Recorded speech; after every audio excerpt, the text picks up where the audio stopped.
To the broadcast. Well, our next guest has written some of the most incredible, suspenseful, thrilling novels on shelves to date. His latest book is called The Skin Collector. It's a follow-up to his New York Times bestseller that is a basis for the movie called The Bone Collector. Please welcome to the broadcast, Mr. Jeffery Deaver. Hello. So excited to be here. Thank you. Delighted to be here. Such an honor to have you here with us today. You're not scared? A little bit. Should we be? I mean, a little bit. Is this You seem harmless. Is this an ejection seat, just in case I get scared? You too much? Yeah, it actually will electrocute you if you start to make us nervous. How did those ideas form in your mind for these I'm a sick and twisted individual. I don't know how to describe it I'm other than glad that. you admitted Okay. it. Good no, for you. I'll be serious for a moment, especially if you may have a book inside, all of you, which many people do, or if your viewers are kind of curious about this.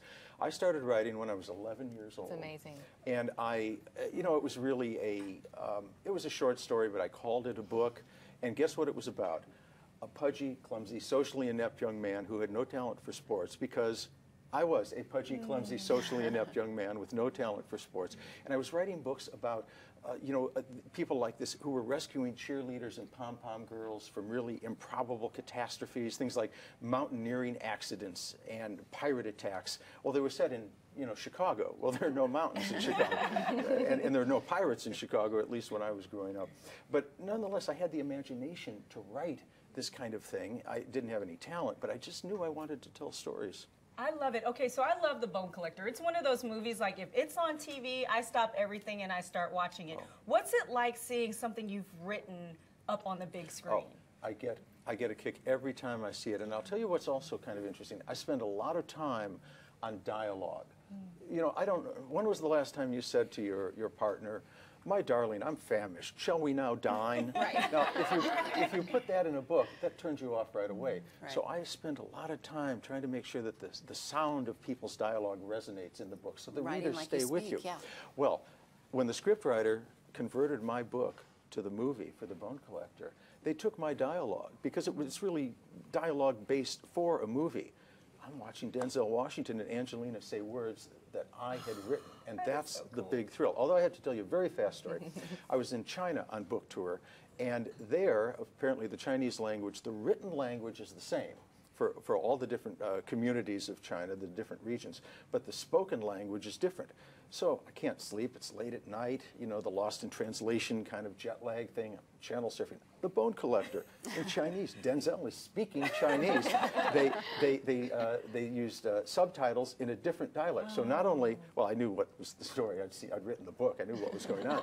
But here's Denzel with the kind of high-pitched Chinese, going very quickly, and pulled out my phone to get that. But they switched to a long commercial, infomercial. When you write a book, I imagine that you see it sort of play out in your head like a movie. So when you see it on the screen, is it what you imagined? Yeah, see, it's interesting you say that because I grew up reading, again, I was the nerd when I was growing up. No talent for sports, but I loved books, and I found a lot of comfort in books. And I got this sense of, oh, I love movies, love TV, love any kind of story. So I was influenced by movies and TV as much as I was by books. So now when I write, I can touch type. I was a journalist a long time ago. As I close my eyes and I go like this. If any of your viewers want to try that, just remember to put your fingers on the right key. Because I wrote about 3 paragraphs at one point, and it was encrypted. Dan Brown couldn't even have figured out that code. So, but no, that's the way my mind works. Is it a compliment? Oh, go ahead. I was just going to say, how long does it take you from like the start of a little idea and then to get it all laid out through paper in chapters and to refine? Like, what's the normal length of time I'll tell you the way I work. The world is divided into 2 types of authors, those who outline and those who don't. And I am an outliner. I'm not particularly bright. I'm not very well organized in my mind. But what I do is I spend 8 months outlining the book and structuring the book, and that's my full-time job. The Skin Collector, the outline for that was about 140 pages. Oh my goodness. What happens though when you get into a character and you start with the dialogue and isn't there this moment in time where you go off script with it and you're just typing the story and it's just happening in your head and then you go off your outline? Sure, if a character goes off script, they're the next victim. It's not, It's my book. It's my book. It's my book. They can go write their own book. No, I'm not. I'm being facetious a little bit, but I spend so much time on that outline. I know exactly where I want it to go, and so I pretty much 95% of the book is the outline. Do you do the character development in your outline as well? Yeah, you have to do that. And we write what's called a Bible, and that's the whole history of the character.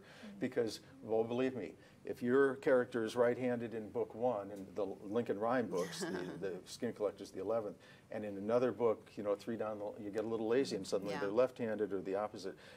You get a fan letter. Dear Mr. Deaver, loved your latest book. However, on page 42, I couldn't help but notice. Do you get any of those?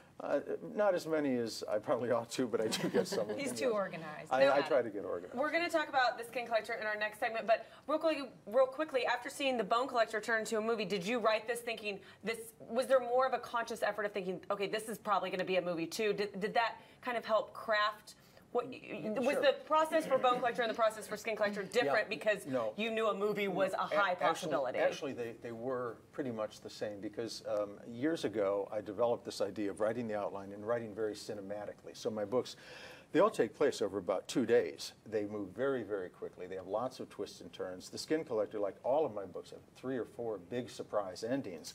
And that's a very cinematic thing. You know, just when you think the body the bad guy's dead, suddenly he springs up again. Well, that's what I do with my books as well. So the technique has been pretty much the same. Is it a compliment when people go, oh, the book is so much better than the movie? It always is that kind of the goal? Is that the compliment? I don't know how many authors you have on here, but believe it or not, we have egos. So when they say...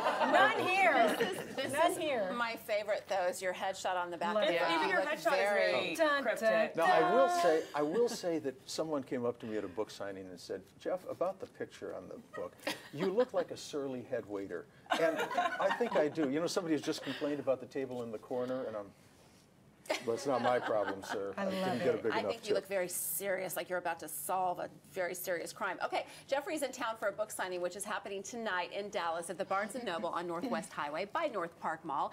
It starts at 7, but get in line early to get a wristband to ensure that you can meet this amazing author. And we have much more to chat about. We're going to dive deep into the Skin Collector Ooh, I'm scared when we already. come back.